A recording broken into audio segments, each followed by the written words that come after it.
Welcome to அனதிஸ் kitchen. வாங்க இன்னைக்கு தேங்காயில் ஒரு தொகையில் ஒன்று செஞ்சு காட்டுறேன். சுட்ட தேங்காய் தொகையில் இது எப்படி பண்ணுறதுன்னு காட்டுறேன். இதுக்கு வந்து அரை மூடி தேங்காய், ஒரு 3 ஸ்பூன் உளுத்தம்பருப்பு, ஒரு சின்ன நெல்லிக்காய், அது ஒரு புளி, 5 வரமிளகாய் எடுத்துருக்கேன். அவ்வளோதான். ஃப்ரிட்ஜ் இல்லாத காலத்தில் வந்து அம்மா பாட்டிலாம் வந்து உப்பு தடவி வைப்பாங்க தேங்காயில். இல்லைன்னா அடுப்பில் போட்டு சுட்டுடுவாங்க. அடுப்பு அந்த தணலில் சுட்டு வச்சுட்டு அதில் தொகையில் வைப்பாங்க. அவ்வளோ டேஸ்ட்டாக இருக்கும் அது. இப்போ அது மாதிரி தான், பட் இது அடுப்பு கிடையாது. அதனால் வந்து இது நான் வந்து எண்ணெயில் நல்லா பொரிச்சிட்டு செய்கிறேன். இந்த உளுத்தம்பருப்பு பொரியட்டும். வானலில் எண்ணெய் வச்சுருக்கேன். இதில் மிளகாய் முதல்ல வச்சு எடுத்துக்கிறேன்.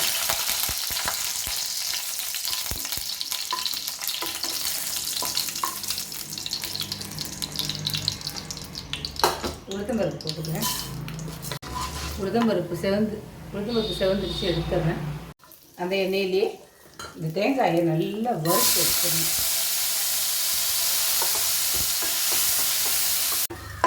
இந்த மாதிரி ப்ரௌன் கலர் ஆகிற வரைக்கும் நல்லா வறுத்துடுங்க. இது ஆறினோடனே இதை அரைச்சிட்டு வந்துடுறேன். தொகையிலுக்கு தேவையான உப்பு வச்சுக்கிறேன்.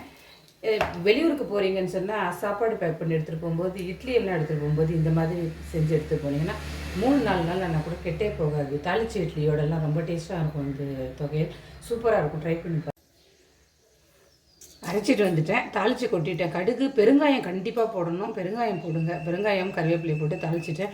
சூப்பராக இருக்கும் இந்த சுட்ட தேங்காய் தொகையில். ரைஸோடு போட்டு பிசைஞ்சு சாப்பிட்லாம். இட்லியோடு ரொம்ப சூப்பராக இருக்கும்.